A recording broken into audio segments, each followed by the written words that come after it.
This is Sekou Radio, Southwest Florida, and today we have a great guest, and the subject is the human brain. Deep dive into neuroscience.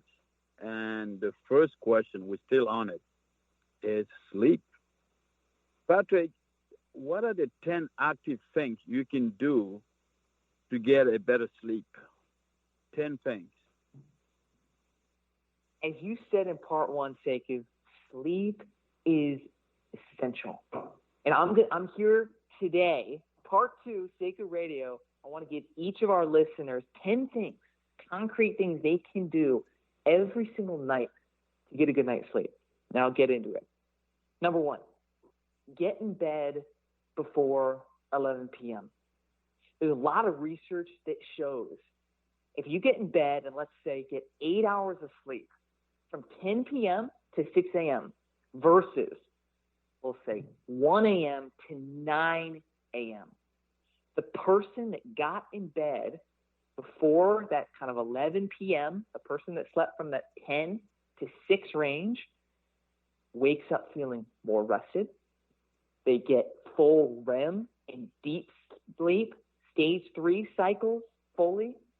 They wake up and are functioning at a higher cognitive level. Get in bed earlier. Boom, number one. Number two, one of the best things you can do for yourself, especially in a society where there's so much technology, so many screens, make a rule for yourself. Set a boundary. No screens 30 minutes before. Again, where do I get this? Current studies. Over and over and over, whether it was my intro to cognitive neuroscience class or, again, these sleep studies I'm reading, all of these studies say that the blue light in your tablet, in your iPad, in your iPhone, whatever it is, it affects the circadian rhythms in your brain and basically communicates to yourself, okay, time to wake up, time to wake up. So the best thing you can do is read a book, meditate, reflect, whatever, but keep the screens away, at least 30 minutes.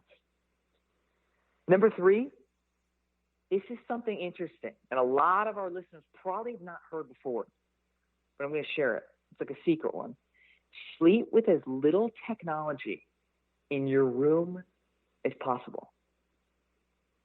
There are more and more studies coming out about the potential negative and harmful effects of technology on our brain because of the actual brain waves. And again, that's a whole nother conversation. We won't get into that today for part two. But think of it this way. The brain is made up of electrochemical signals. You hear about brain waves. When we sleep, there are specific brain waves. When we're awake, you have alpha waves, you have delta waves, you have beta waves. It's the coolest thing ever.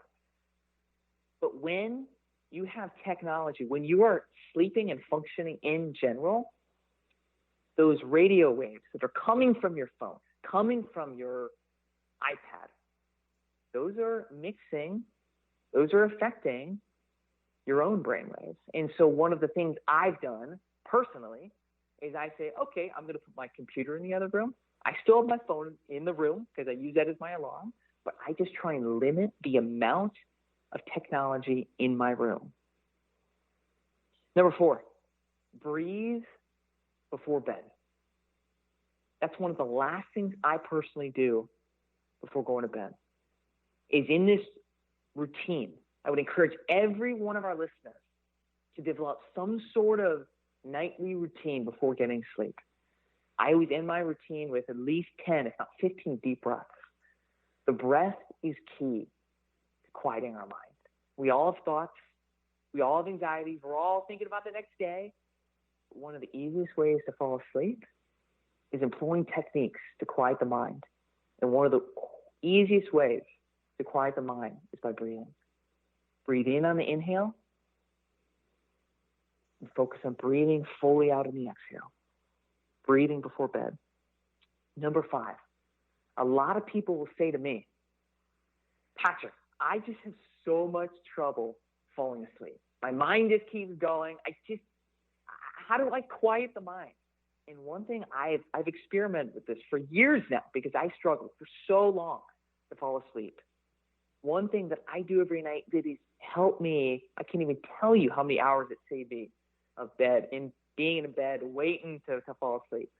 Visualizing an image. When you get in bed, when you turn off the lights, I'm going to encourage each of you, each of our listeners, to visualize an image that almost hypnotizes you in a way. For example, some of the images I like to think about when I go to bed are the waves, the ocean waves, peacefully washing in and out of the shore.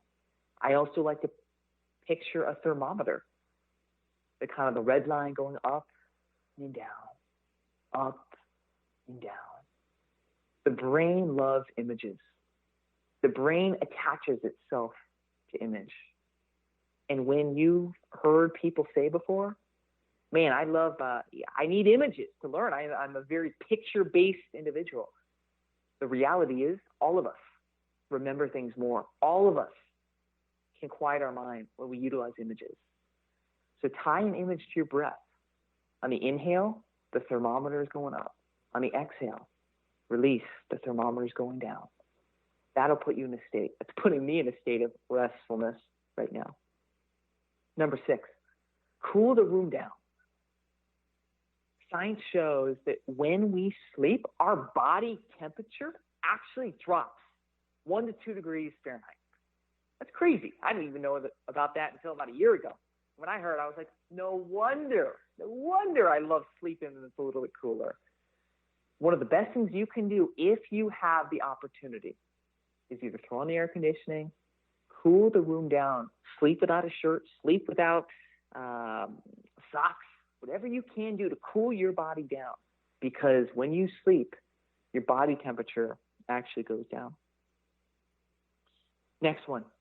Next tip for a great night's sleep. Engage in gratitude journaling right before you fall asleep. Every night before I go to bed, I open up a journal. I'm not a writer. I am not a fan of writing, whatever. I take 2 minutes every night to just jot down a couple of those things in my day that I was grateful for. And you know why this helps me sleep?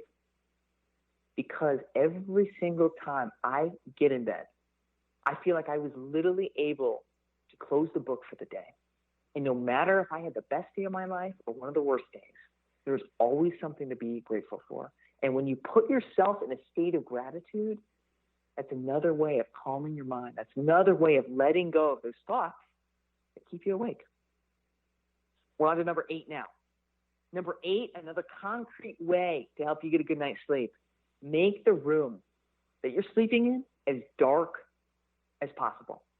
Again, backed by science, they've done placebo-controlled studies that show that the groups of individuals that sleep in a room that have those ultra dark, whatever, blinds covering the light, have absolutely no light, even maybe with a pillow over their head or one of those kind of glasses, shades, whatever, covering their eyes.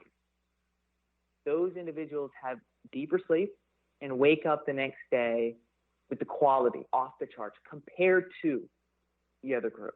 So whatever you can do to darken your room as much as possible, that's an effective way to get a good night's sleep. Number 9, use white noise of some sort. Could be a fan noise. It could be an app on your phone, white noise. It could even be some quiet, reflective music. You hear of, when I was younger, for example, here a quick anecdote. The way my parents would get me to go to sleep is they would play the Rudy soundtrack, the famous movie Rudy walking onto the Notre Dame football team.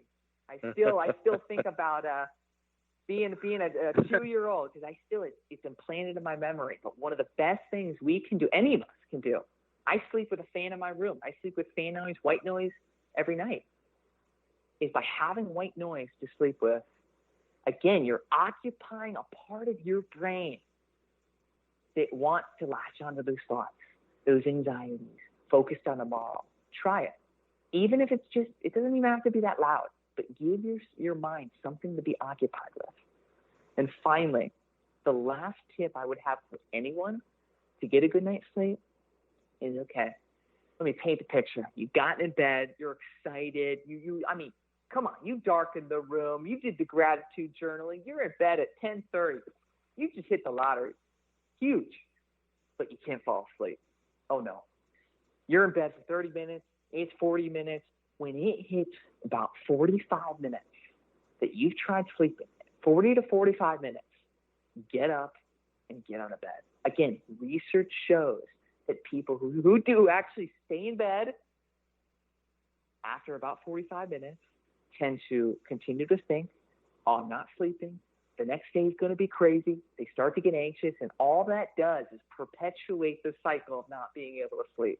And so as much as you maybe don't want to get into bed, when you can't sleep around that 40, 45-minute mark, get out of bed and do something quiet.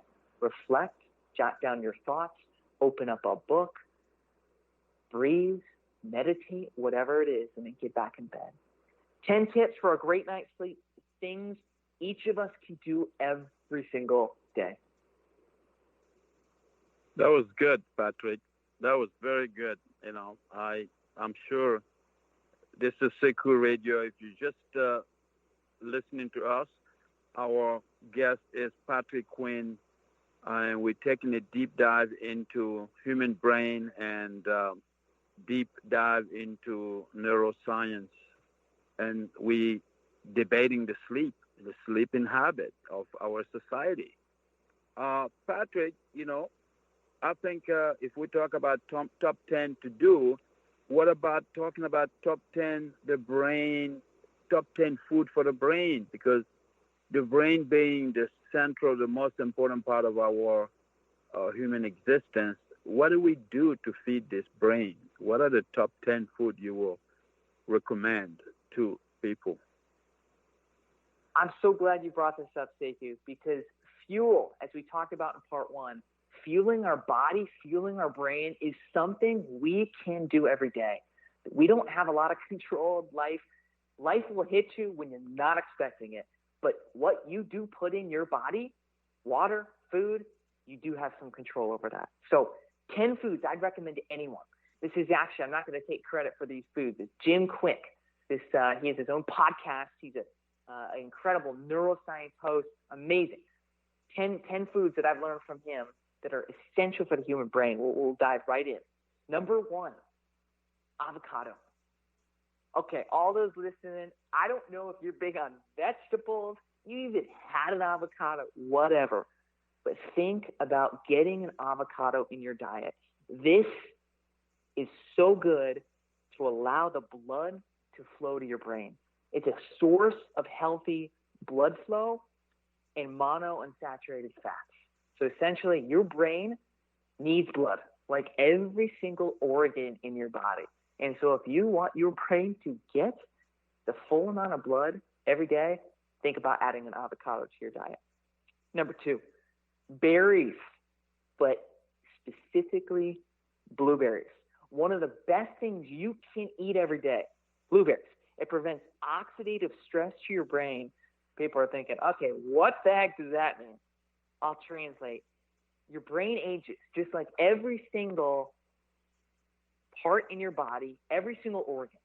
But blueberries, they help prevent your brain from aging. That's one of the ways that we can actually kind of slow down the brain aging process. It's so cool. Number 3, broccoli. Yes, it's a vegetable. You hear people say, eat your veggies. But the cool thing about broccoli is it's rich in vitamin K.